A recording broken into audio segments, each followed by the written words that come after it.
Hello everybody and welcome back to Performance on Wheels. This is my 2022 Kia Forte GT2 package that I purchased on June 7th, 2022.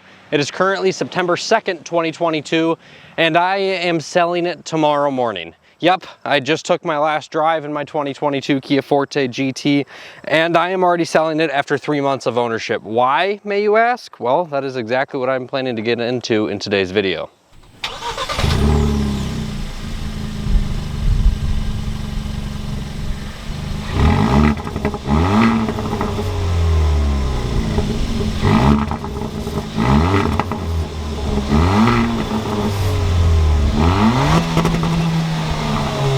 I am currently 20 years old, and this was my first new vehicle purchase that I have ever made, and I am very pleased with it. The car has been absolutely fantastic. I was working for a dealership at the time, and I actually got the vehicle under MSRP. The MSRP on this car is just under $27,000. I believe it's like $26,800. And I paid right around the $25,500 range. After tax, title, license, it was about 27 grand right on. And it's been a true pleasure to own this car. It's been great. I do have my complaints about the car, there's no doubt about that. Just a quick few of them that I can run through that you're not going to notice the first time you test drive the vehicle. That is going to be the road noise. The road noise, like driving at night on a highway, if you're not listening to the radio, there is some pretty dramatic road noise on the inside of the vehicle. And when I lift it up in the air and I look at the underside of the car, I can tell why. You can just look at the lack of insulation that there is on the underside of this car, and you can really see why. And it kind of brings into the aspect of that's why this is a $27,000 car. There's a reason that why on this $27,000 car there is cooled seats, that there is an incredibly good audio system, that there is a really good display and all sorts of tech. They have to cut costs at some points, and that's just one of the places. Another thing I'm not a huge fan of is just the seats on long drives. I talked about that in my previous video. Another thing I'm not a huge fan of is just the engine in general. It's not super exciting, it's not very in your face, but I do really like the transmission. The transmission's a good time, and that's what I think truly makes the car.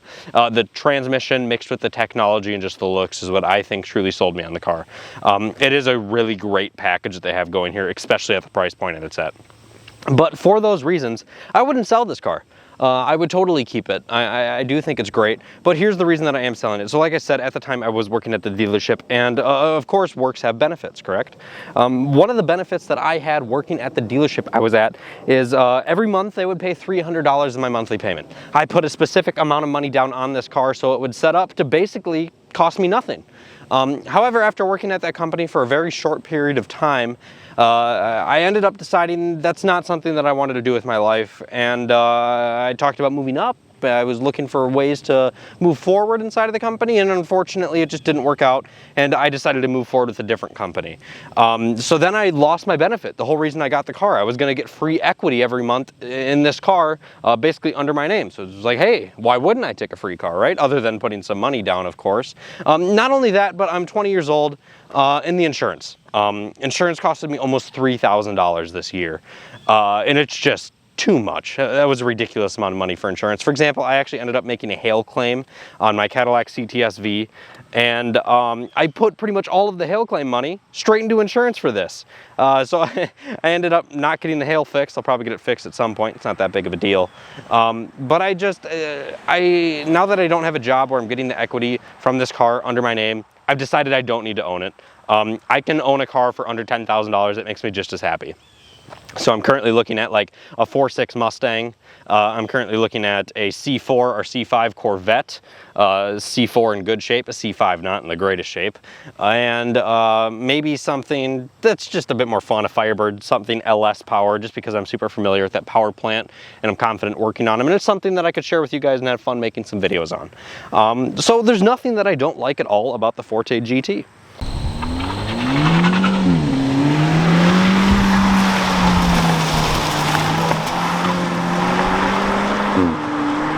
I'm assuming you guys clicked on this video today, assuming that it was going to somehow persuade you not to buy a Forte GT, or if you already have one, why the heck I don't like it. And I do. I like everything about it, like I previously stated. But if you are pursuing one, I just have a couple of comments to make. If you are a true car enthusiast, of course you're going to want to pursue the manual transmission car. And I just want to let you know, in my personal opinion, I love manual transmissions. I've driven a ton of them. My Cadillac's a manual. I love manuals. However, I've driven the DCT and I've driven the manual version of this, and I just truly feel that the DCT is a better fit for this car. The clutch in the manual is incredibly light. The shifter feel isn't super engaging. However, the DCT in this pairs with that motor quite well, and the fast shifts that it snaps off and the engagement with those paddles really does just fit this car's personality better, in my personal opinion. Obviously, it's totally up to you, your decision, but I'm just letting you know I don't know that it's truly worth spending the extra $1,000. Of course, you can option this DCT higher than you can option the manual, because you can get the GT2 package on it, which this one does have. But other than that, I think that's all I really have to say about it. I do have to say, however, the competitors are built a little bit better. The interior quality, like I said, is fantastic. There's no doubt about the fact. The exterior quality does have some fit and finish issues. For example, the first time it rained, only a week after purchasing my car, my taillights were filled with water. Yeah, condensation inside of the lights and stuff like that. My taillights were filled with water. The entire inside of it was full of water. That's just not okay on a brand spanking new car, you know? I mean, this thing had 3,000 miles on it at the time, and that's just not up to build quality. Well, I think that brings us to the point in the video where we're going to talk about selling it, obviously. So like I said, I paid about $27,000 for the car, dead even after everything, and I had it listed for sale for about $31,000 on Auto Trader, which at the time was actually quite low. A lot of dealers currently have them marked up 5 to 7 grand over MSRP. Very hard to get these cars right now. I'm sure a lot of you that are looking to buy one are in that stage. And I actually factory ordered this car.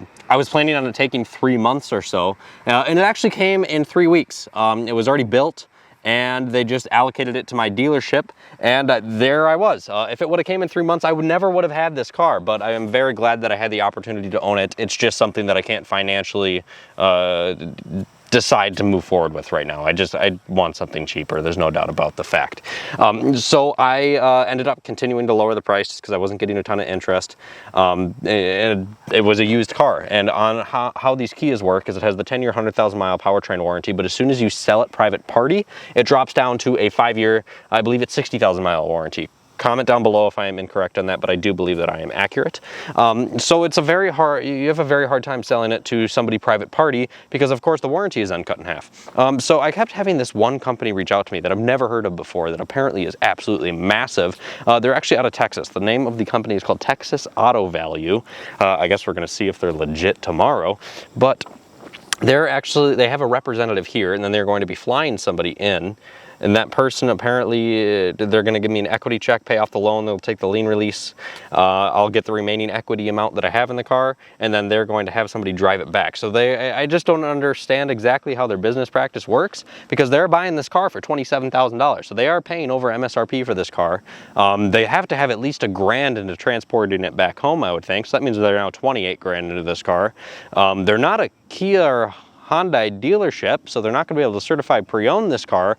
So that means for it to be worth it to them, I would think they have to sell it for at least $29,000 to $30,000, and I just don't see somebody spending $30,000 on a 4,000 mile car now. Well, it's going to be like 4,500 by the time they get back. So I'm just kind of curious to see how this goes tomorrow, and if they're a legit company. If any of you guys have ever heard of Texas Auto Value, please comment below. Based on everything I've read, they have fantastic reviews.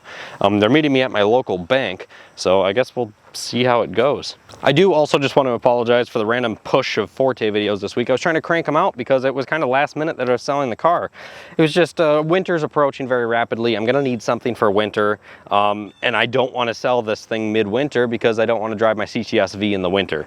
One, it would be horrible. Two, it is rust free, and I just want to keep it that way. It is in really good shape. So I'm gonna try to sell this and then buy something before winter starts. So if you guys see anything that might pique my interest, I think I'm gonna try to look in the 10 grand or less range. Ultimately, I really think I'd like to stay 8 grand or less. So if you guys see anything cool, I'm willing to fly around the country to buy it. comment down below, shoot me some links if you find anything cool that I should pursue. Other than that, I think that pretty much wraps up today's video. I know it's not super long, and I really do feel bad that I'm selling this car. The community is a little bit weird based on Facebook that I've seen. No offense, guys. But thank you guys so much for tuning in today's video. It has been a blast owning this car. I have no beef with it. I think it's been great, but I'm just ultimately selling it for financial reasons. So thank you guys so much for tuning in. Have a great rest of your day.